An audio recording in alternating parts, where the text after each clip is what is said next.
Good morning, students. Welcome to physical education class of class 12. Today we are going to discuss the last topic of the chapter 7, Physiology and Injuries in Sports. So the last class we have discussed about the various type of tests, measurements, and how do we just measure strength, speed, endurance, etc., as well as the various type of injuries, as well as its remedies. And finally, we have come with the last topic, that what are the causes of injuries and how we can prevent it, and what are the aims and objectives of first aid and the principles of first aid.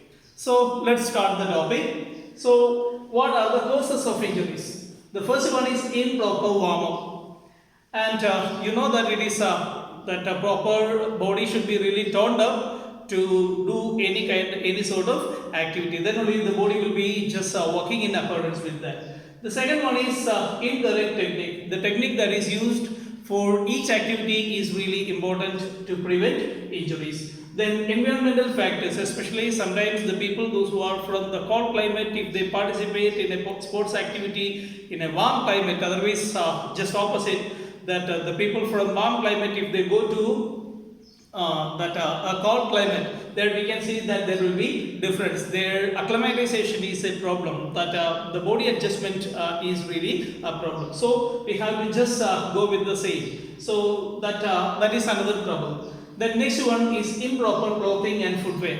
So if the proper clothing and footwear is not there, we can see that if it is really tight and really uneasy for stretching, so this kind of clothes, as well as the shoes or even the footwears that we use could be just really jammed. So then also it is really not really proper. If it is loose, then also it is not really suitable. Then poor nutrition. So because of that, the person may not be able to perform better. Then fitness level, that is connected with fitness level. So if the proper nutrition is not there, the fitness level is also there. That means fitness level can be decreased because of what you can say, irregular exercise also. So the next factor is age. So suppose a person or a team of teenagers, as well as otherwise a group of people, those who are in between 20 to 30, and along with the people, those who are 50 to 60, would be playing together. So the injuries that may happen to the aged ones would be really severe. So that means because of their bone strength and it would be just getting sedimented, and too much strength would be there, ductility would be really less. So but at the same time we can see that for the younger generation, their bones would be really ductile. So in comparison with these two cases, that means the age is also considered as a factor. The next one is weight. If the people, those who are really overweight, so in connection with the same, we can see that fatigue. So these two are connected. If they are overweight, or if their body adaptation is not really suitable with the particular exercise or the activity they are doing, it is really uneasy for them to carry out. The next one is poor posture. So the walking or even sitting, as well as doing every activity, should be with a suitable posture. If the postural defect would be there, it would be badly affecting the person in performing that particular activity. Then moreover, it causes injuries too. Then increased activity. So that continuous activity would be just making the people really fatigued or even exhausted.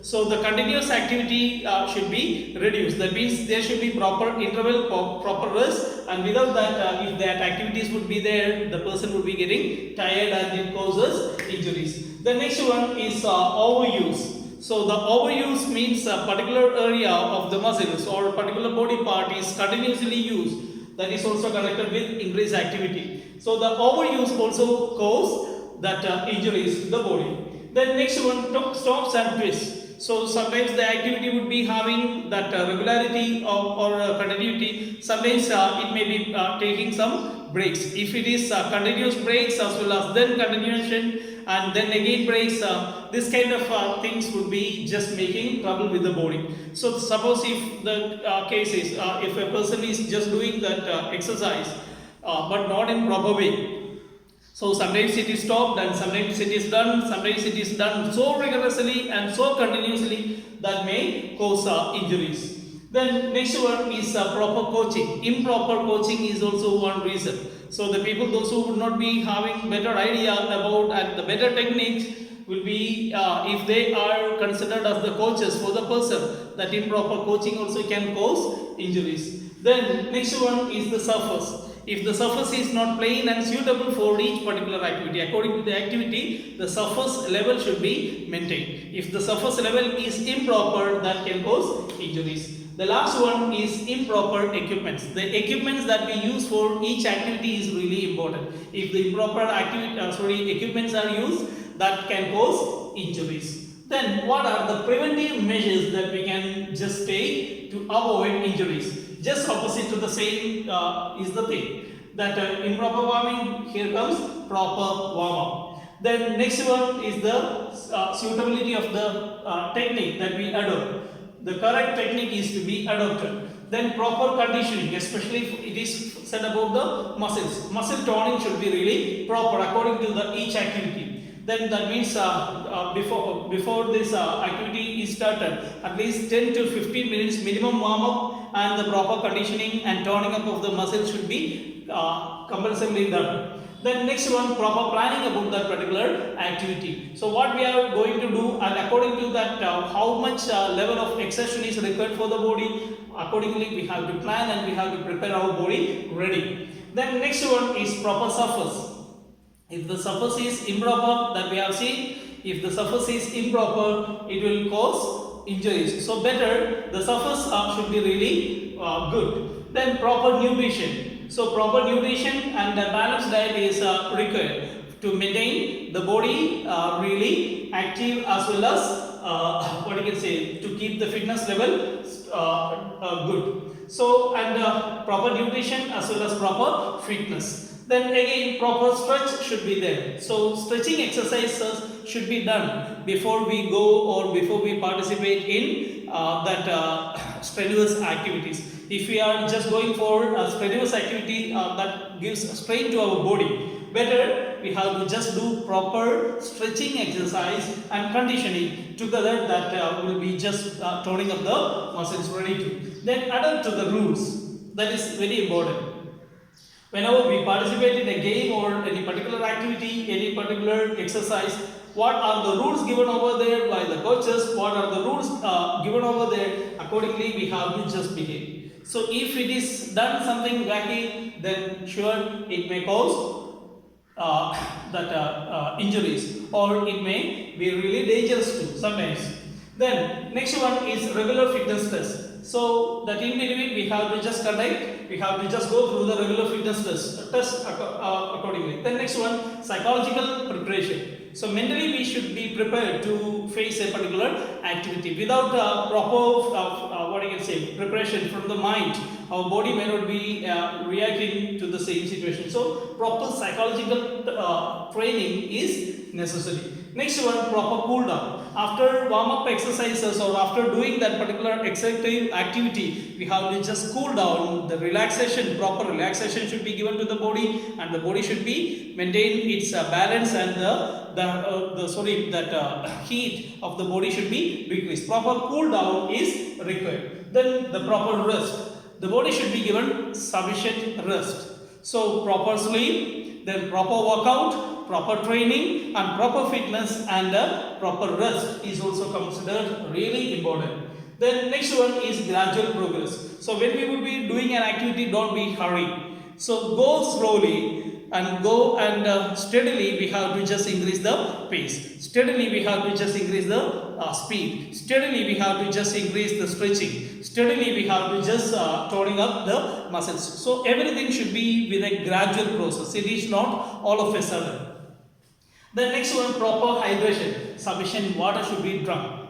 If water is not properly given to the body, we know that the body fluids as well as its working may be hampered. So better proper hydration should be there. It is as equal important to proper nutrition, or even more important than proper nutrition. Then acclimatization. So that here we discuss about the climatic change, the environmental factors. Sometimes that a person who would be just to a new climate may not be able to perform better. So reaching that particular area, he has to just condition his body. He has to just make proper adaptation to that particular condition, climatic condition. So that we call as acclimatization. So finally, we come to discuss about the aims and objectives of first aid. It's a very simple topic that what are the aims and objectives of first aid? To preserve life. This is the first thing. So the person, those who are in danger, has to be preserved. His life is to be preserved. Then second one, protect the unconscious.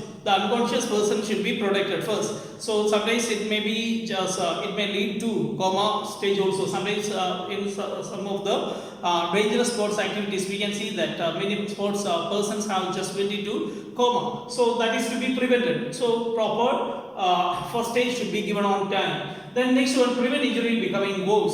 So if the injury is there, it should not be deteriorated. It should not be really worse than earlier. So that should be proper. Care should be provided.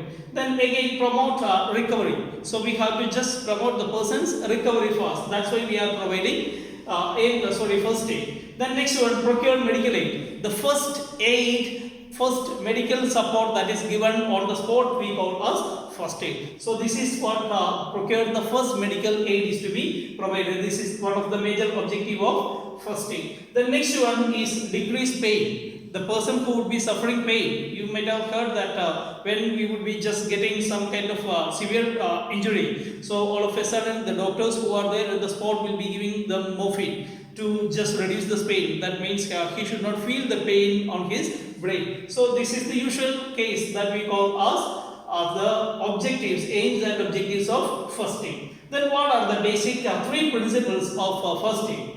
That immediate action. The action or the first aid that is provided should be really immediate. There should be no waiting and no lapse of time.